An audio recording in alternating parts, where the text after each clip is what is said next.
ನಮಸ್ತೆ. ಇವತ್ತು 13 ಈ ದಿನದ ವಿಶೇಷಗಳನ್ನ ನೋಡ್ಕೊಳ್ಳೋಣ. ಗುರುವಾರ ದಿನ ಕೃಷ್ಣ ಪಕ್ಷ ಪ್ರಥಮ ಅಂದರೆ ಪಾಡ್ಯಮಿ ಇದೆ. ರಾತ್ರಿ 8:22ವರೆಗೂ. ಆದ್ದರಿಂದ ಶುಭ ಕಾರ್ಯಗಳೆಲ್ಲ ಇದರಲ್ಲಿ ವಿಶೇಷವಾಗಿ ನಾವು ನೋಡಬೇಕು ಅಂತಂದರೆ ನಕ್ಷತ್ರ ತಿಥಿ ಎರಡು ಕೂಡಿ ಬರಬೇಕು ಒಳ್ಳೆಯ ಕಾರ್ಯಗಳು ಮಾಡೋಕ್ಕೆ. ಮಖಾ ನಕ್ಷತ್ರ ಬಂದಿರುವಂಥ ಈ ದಿನ ರಾತ್ರಿ 9:06:59 ಮಖಾ ನಕ್ಷತ್ರವಿದೆ. ಈ ಮಖಾ ನಕ್ಷತ್ರ ಇರುವವರೆಗೂ ಅಮೃತ ಮತ್ತು ಧನಕ್ಷಯ. ಹಾಗಾಗಿ ಹಣಕಾಸಿನ ವಿಷಯದಲ್ಲಿ ಮಾತ್ರ ಎಚ್ಚರ. ಆದರೂ ಪ್ರಥಮ ಇರೋದರಿಂದ ಅಮೃತ ಇದ್ದರೂ ಉಪಯೋಗ ಇಲ್ಲ.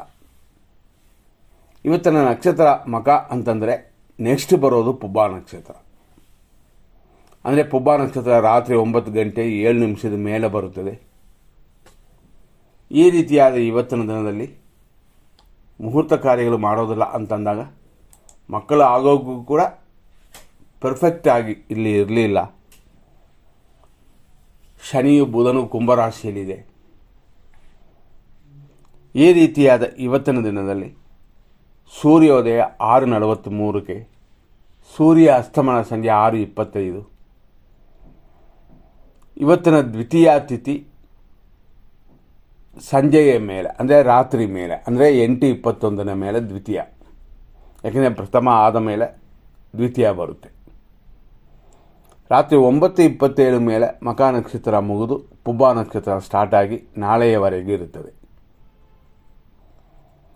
ಇವತ್ತಿನ ವಿಶೇಷವಾಗಿ ಮಖ ಪುಬ್ಬ ಅನ್ನುವ ಎರಡು ನಕ್ಷತ್ರಗಳು ಸಿಂಹರಾಶಿಯಲ್ಲಿ ಬರುತ್ತದೆ. ಆದ್ದರಿಂದಾಗಿ ಇವತ್ತು ದಿನಪೂರ್ತಿ ಸಿಂಹರಾಶಿ.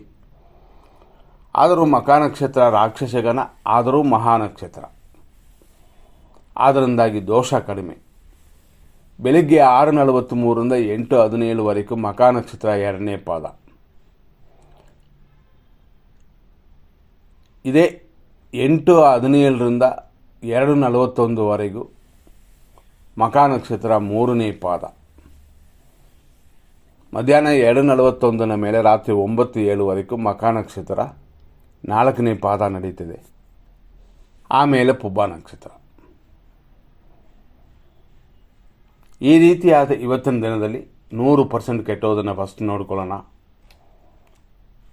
100% ಒಳ್ಳೆಯದನ್ನು ಕೂಡ ನೋಡೋಣ.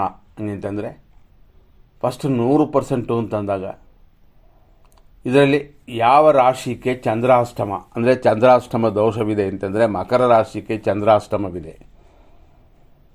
ಆದ್ದರಿಂದಾಗಿ ಮಕರ ರಾಶಿಯವರು ಇವತ್ತು ದಿನಪೂರ್ತಿ ಸ್ವಲ್ಪ ಯೋಚನೆ ಮಾಡಬೇಕು.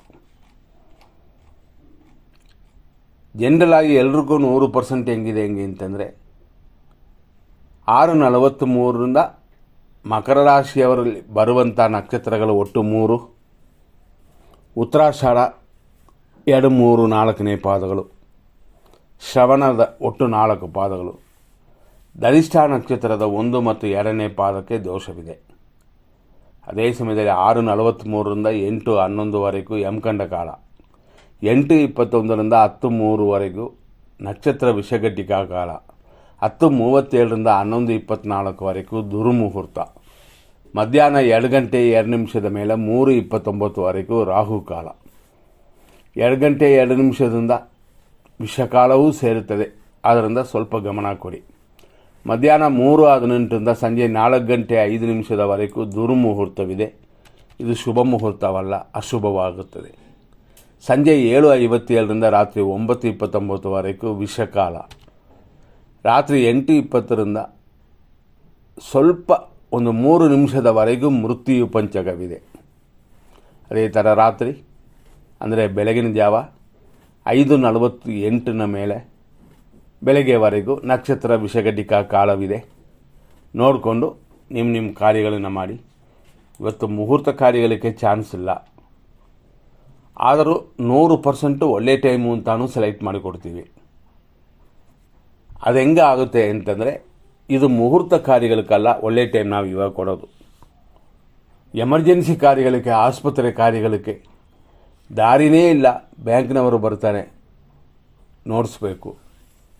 ಈ ರೀತಿಯೆಲ್ಲ ಕೆಲವು ಟೈಮ್ ಇರುತ್ತದೆ. ಅಂದರೆ ಕೆಟ್ಟ ಟೈಮಲ್ಲೂ ಕೂಡ, ಕೆಟ್ಟ ದಿನದಲ್ಲೂ ಕೂಡ, ಪ್ರಥಮ ಇದ್ದರೂ ಕೂಡ, ಪಾಡ್ಯಮಿ ಇದ್ದರೂ ಕೂಡ ಸ್ವಲ್ಪ ಸ್ವಲ್ಪ ಒಳ್ಳೆಯದು ಮಾಡುವಂಥ ಸಮಯ ಬೆಳಗ್ಗೆ 8:13ರಿಂದ 8:20, ಬೆಳಗ್ಗೆ 10:05ರಿಂದ 10:35, ಬೆಳಗ್ಗೆ 11:26ರಿಂದ ಮಧ್ಯಾಹ್ನ 2 ಗಂಟೆವರೆಗೂ, ಸಂಜೆ 4 ಗಂಟೆ 7 ನಿಮಿಷದಿಂದ ಸಂಜೆ 7:55ವರೆಗೂ, ರಾತ್ರಿ 9:31ರಿಂದ ಬೆಳಗಿನ ಜಾವ 5:47ವರೆಗೂ ಇರೋದರಲ್ಲಿ ಶುಭ ಸಮಯ. ಇದನ್ನು ಕೆಲವು ಕಾರ್ಯಗಳಿಗೆ ಉಪಯೋಗಿಸಬಹುದು. ನೀವು ಉದಾಹರಣೆ ನೋಡೋಣ. 10:05ರಿಂದ 10:35 ಒಳ್ಳೆಯ ಟೈಮು ಅಂತ ಹೇಳಿದ್ವಿ. ಈ ಸಮಯದಲ್ಲಿ ಏನಿದೆ ಅಂದರೆ ಗುಳಿಕೆ ಕಾಲ ಇದೆ, ಶುಭ ಮುಹೂರ್ತ ಸಮಯಗಳು ಇದೆ. ಈ ರೀತಿ ಕೆಲವು ವಿಷಯಗಳು ಇರೋದರಿಂದ ಇದನ್ನು ಉಪಯೋಗಿಸಬಹುದು. ಈ ರೀತಿ ಎಲ್ಲ ಕಾರ್ಯಗಳನ್ನು ನಾವು ಫಿಲ್ಟರ್ ಮಾಡಿನೇ ನಿಮಗೆ ಕೊಟ್ಟಿರೋದ್ರಿಂದ ಯೋಚನೆ ಇಲ್ಲ. ಇವತ್ತು ಅಶ್ವಿನಿ ನಕ್ಷತ್ರ ಮೇಷರಾಶಿಗೆ ಹೆಂಗಿದೆ ಅಂತ ನೋಡ್ಕೊಳ್ಳೋಣ. ಕಾಮನಾಗಿ ನೋಡಬೇಕು ಅಂತಂದರೆ ಇವತ್ತಿನ ದಿನದಲ್ಲಿ ಏನೂ ಇಲ್ಲ ಮಾಡಬಾರ್ದು ಅಂತಂದರೂ ಸ್ವಲ್ಪ ಉತ್ಸಾಹಕ್ಕೆ, ಮನೆಯವರ ಜೊತೆ ಚೆನ್ನಾಗಿರೋಕ್ಕೆ, ಮಕ್ಕಳ ಜೊತೆ ಚೆನ್ನಾಗಿರೋಕ್ಕೆ, ತಂದೆ ತಾಯಿಗಳನ್ನ ನೋಡ್ಕೊಳ್ಳೋಕ್ಕೆ ಅಂಥದಕ್ಕೆ ಉಪಯೋಗಿಸ್ಬೋದು. ಎಮರ್ಜೆನ್ಸಿ ಆಸ್ಪತ್ರೆ ವಿಷಯಗಳಿಗೆ ಈ ರೀತಿಯಾಗಿ ಇವತ್ತಿನ ದಿನದಲ್ಲಿ ಅಂತಂದರೆ ನಾವು ಯಾವತ್ತೂ ಹೇಳುವಂಥದ್ದು, ಒಂದು ದಿನದಲ್ಲಿ 2 ಥರ ಬರುತ್ತದೆ, ಅಪರೂಪಕ್ಕೆ ಒಂದೇ ಒಂದು ನಕ್ಷತ್ರ ಇರುತ್ತದೆ. ಆದರೆ ಇವತ್ತಿನ ದಿನ 2 ನಕ್ಷತ್ರ. ಅಶ್ವಿನಿ ನಕ್ಷತ್ರ ಮೇಷರಾಶಿಯಲ್ಲಿ ಹುಟ್ಟಿದವರಿಗೆ ಇವತ್ತಿನ ದಿನ ಜನ್ಮತಾರೆ. ಕಾರ್ಯವಿಘ್ನಗಳು ಹೇಳಿಕೊಳ್ಳುವಂತೆ ಶುಭಕರವಾಗಿಲ್ಲ, ಗಮನ ಕೊಡಿ. ಭರಣಿ ನಕ್ಷತ್ರ ಮೇಷರಾಶಿಯವರಿಗೆ ಇವತ್ತು ಪರಮ ಮಿತ್ರ ತಾರೆಯಾಗಿದೆ, ಸ್ವಲ್ಪ ಅಡೆತಡೆಗಳಿರುತ್ತದೆ. ಕೃತಿಕಾ ನಕ್ಷತ್ರ 1ನೇ ಪಾದ ಮೇಷರಾಶಿ ಮಿತ್ರಧಾರೆ, ಸ್ವಲ್ಪ ಕಾರ್ಯವಿಘ್ನ. ಎಲ್ಲ ಕಾರ್ಯಗಳನ್ನು ಸಪೋರ್ಟ್ರಿಂದ ಮಾಡಿ ಮುಗಿಸ್ಬೋದು. ಆದರೆ ಮುಹೂರ್ತ ಕಾರ್ಯಗಳಂತೂ ಯಾರಿಗೂ ಇಲ್ಲ. ಕೃತಿಕಾ ನಕ್ಷತ್ರ ವೃಷಭ ರಾಶಿ ಮಿತ್ರಧಾರೆ ಇದೆ. ಸ್ವಲ್ಪ ಊಟ ತಿಂಡಿ ಆಯಿಲ್ ಪದಾರ್ಥಗಳನ್ನು ಕಡಿಮೆ ಮಾಡಿಕೊಳ್ಳಿ ಇವತ್ತಿನ ದಿನಕ್ಕೆ. ಯಾಕೆಂದರೆ ಸಿಂಹರಾಶಿ ಬರುತ್ತದೆ, ಇದು ಹೊಟ್ಟೆಯನ್ನು ಸೂಚನೆ ಮಾಡುತ್ತೆ. ಆದ್ದರಿಂದಾಗಿ ಎಚ್ಚರ. ರೋಹಿಣಿ ನಕ್ಷತ್ರ ವೃಷಭ ರಾಶಿ, ಟೆನ್ಷನ್, ರೋಗ ಭಯಗಳೆಲ್ಲ ಉಂಟು, ಆದ್ದರಿಂದ ಶುಭಕರವಾಗಿಲ್ಲ. ಮೃಗಶೀರ್ಷ ನಕ್ಷತ್ರ ವೃಷಭ ರಾಶಿ, ಅನುಕೂಲವು ರೋಗ ಭಯವೂ ಉಂಟು, ಆದ್ದರಿಂದ ಎಚ್ಚರ. ಮೃಗಶೀರ್ಷ ನಕ್ಷತ್ರ ಮಿಥುನ ರಾಶಿ, ಅನುಕೂಲವಿದೆ, ದ್ರವ್ಯ ಲಾಭವೂ ಇದೆ. ಆದ್ದರಿಂದಾಗಿ ಈ ದಿನ ನಿಮಗೆ ಶುಭ ದಿನ. ಜನರಲಾಗಿ ಕೆಟ್ಟೋದಾದರೂ ಕೂಡ ಕೆಲವು ಕಾರ್ಯಗಳನ್ನ ಮಾಡೋಕ್ಕೆ ಇದು ಉಪಯೋಗ ಆಗುತ್ತದೆ. ಅಂದರೆ ಆಸ್ಪತ್ರೆ ಕಾರ್ಯಗಳು, ಹಿರಿಯರನ್ನ ನೋಡಿಕೊಳ್ಳೋಕ್ಕೆ. ಆರ್ದ್ರ ನಕ್ಷತ್ರ ಮಿಥುನ ರಾಶಿ, ಶುಭವಾಗಿಲ್ಲ, ಪ್ರತ್ಯೇಕ್ತಾರೆ, ಪ್ರಯತ್ನಗಳು ಜಾಸ್ತಿ ಬೇಡ. ಆದರೂ ಎಂದಿನಂತೆ ಇರುವ ಲಾಭಕ್ಕೂ ತೊಂದರೆ ಇಲ್ಲ. ಪುನರ್ವಸು ನಕ್ಷತ್ರ ಮಿಥುನ ರಾಶಿ, ಖಂಡಿತ ಕ್ಷೇಮ ಉಂಟು, ಲಾಭ ಉಂಟು, ಅಭಿವೃದ್ಧಿ ಉಂಟು. ಪುನರ್ವಸು ನಕ್ಷತ್ರ ಕರ್ಕಾಟಕ ರಾಶಿ, ಆರೋಗ್ಯವಿದೆ, ಅಭಿವೃದ್ಧಿಯೂ ಇದೆ. ಪುಷ್ಯ ನಕ್ಷತ್ರ ಕರ್ಕಾಟಕ ರಾಶಿ, ವಿಪತ್ತು ಉಂಟಾಗುತ್ತದೆ, ಏಟು ಗಾಯಗಳಿಲ್ಲದೆ ನೋಡ್ಕೊಳ್ಳಿ, ವೇಸ್ಟ್ ಖರ್ಚಾಗದೆ ನೋಡ್ಕೊಳ್ಳಿ, ಸ್ವಲ್ಪ ಹಿಡಿದು ಇಟ್ಕೊಳ್ಳಿ. ಆಶ್ಲೇಷ ನಕ್ಷತ್ರ ಕರ್ಕಾಟಕ ರಾಶಿ, ಸಂಪತ್ತು ಉಂಟು, ಅದೇ ಸಮಯದಲ್ಲಿ ಧನಹಾನಿಯೂ ಇದೆ. ಎಚ್ಚರವಾಗಿ ಮೇಂಟೈನ್ ಮಾಡಿದರೆ ಎಲ್ಲವನ್ನೂ ಗೆಲ್ಲಬಹುದು. ನಂತರ ನೋಡುವಂಥದ್ದು ಮಖಾ ನಕ್ಷತ್ರ ಸಿಂಹರಾಶಿ, ಜನ್ಮತಾರೆ, ಶರೀರ ಸುಖವೆಲ್ಲ ಉಂಟು. ಯಾರಿಗಾದ್ರು ಸ್ವಲ್ಪ ಸಹಾಯ ಮಾಡಿ ನಿಮ್ಮಿಂದ. ನೀವು 10 ರೂಪಾಯಿ ಮಾಡಿದ್ರು 5 ರೂಪಾಯಿ ಮಾಡಿದ್ರು ಸಹಾಯನೇ, ಸಾವಿರಗಳೇ ಮಾಡಬೇಕು ಅಂತಲ್ಲ. ನಂತರ ನೋಡುವಂಥದ್ದು ಪುಬ್ಬ ನಕ್ಷತ್ರ ಸಿಂಹರಾಶಿ, ಪರಮ ಮಿತ್ರಧಾರೆ, ಶರೀರ ಸುಖವೆಲ್ಲ ಉಂಟು. ನಂತರ ನೋಡುವಂಥದ್ದು ಉತ್ತರ ನಕ್ಷತ್ರ ಸಿಂಹರಾಶಿ 1ನೇ ಪಾದ, ಸರಿಯಾಗಿದೆ, ಶುಭವಾಗಿದೆ. ನಿಮಗೆ ಹೆಜ್ಜೆಯನ್ನು ಇಡ್ಬೋದು, ಪ್ಲಾನ್ ಮಾಡ್ಕೋಬೋದು. ನಂತರ ನೋಡುವಂಥದ್ದು ಉತ್ತರ ನಕ್ಷತ್ರ ಕನ್ಯಾ ರಾಶಿ, ಇವತ್ತು ಮಿತ್ರಧಾರೆ ಉಂಟು, ಸ್ವಲ್ಪ ವೇಸ್ಟ್ ಖರ್ಚುಗಳಿಲ್ಲದೆ ನೋಡಿಕೊಂಡ್ರೆ ಸಾಕಾಗುತ್ತದೆ. ಹಸ್ತ ನಕ್ಷತ್ರ ಕನ್ಯಾ ರಾಶಿ, ಟೆನ್ಷನ್ ಇದೆ, ವ್ಯಯವಿದೆ, ಕಾರಣ ಕಾರ್ಯಗಳು ಇಲ್ಲದೆ ಕೆಲವು ವಿಷಯಗಳನ್ನ ಮಾಡೋಕ್ಕೆ ಹೋಗಬೇಡಿ. ಚಿತ್ತಾ ನಕ್ಷತ್ರ ಕನ್ಯಾ ರಾಶಿ, ಅನುಕೂಲ, ಸ್ವಲ್ಪ ವ್ಯಯ ನಮ್ಮ ಕಂಟ್ರೋಲಲ್ಲಿ ಇದ್ದರೆ ಏನೂ ತೊಂದರೆ ಇಲ್ಲ. ಚಿತ್ತಾ ನಕ್ಷತ್ರ ತುಲಾರಾಶಿ, ಅನುಕೂಲವಿದೆ, ಇಷ್ಟಾರ್ಥ ಸಿದ್ಧಿಯೂ ಕೂಡಿ ಬರುತ್ತದೆ. ಸ್ವಾತಿ ನಕ್ಷತ್ರ ತುಲಾರಾಶಿ, ಪ್ರತ್ಯೇಕ್ತಾರೆ, ಅಂದರೆ ಉಪಯೋಗಕರವಾಗಿ ಇವತ್ತಿಲ್ಲ, ಸ್ವಲ್ಪ ಗಮನ ಕೊಟ್ಕೊಳ್ಳಿ. ವಿಶಾಖ ನಕ್ಷತ್ರ ತುಲಾರಾಶಿ, ಆರೋಗ್ಯ ಉಂಟು, ಅಭಿವೃದ್ಧಿಯೂ ಉಂಟು. ವಿಶಾಖ ನಕ್ಷತ್ರ ವೃಶ್ಚಿಕ ರಾಶಿ ಅಂದರೆ 4ನೇ ಪಾದ, ಕೊನೆಯ ಪಾದ. ಆರೋಗ್ಯವಿದೆ, ಕೆಲಸ ಕಾರ್ಯಗಳು ಕೂಡ ಆರಾಮ ನಡೀತದೆ. ಅನುರಾಧ ನಕ್ಷತ್ರ ವೃಶ್ಚಿಕ ರಾಶಿ, ಏಟು ಗಾಯಗಳಾಗುವಂಥ ದಿನವಿದು, ಜಾರುವ ದಿನವಿದು.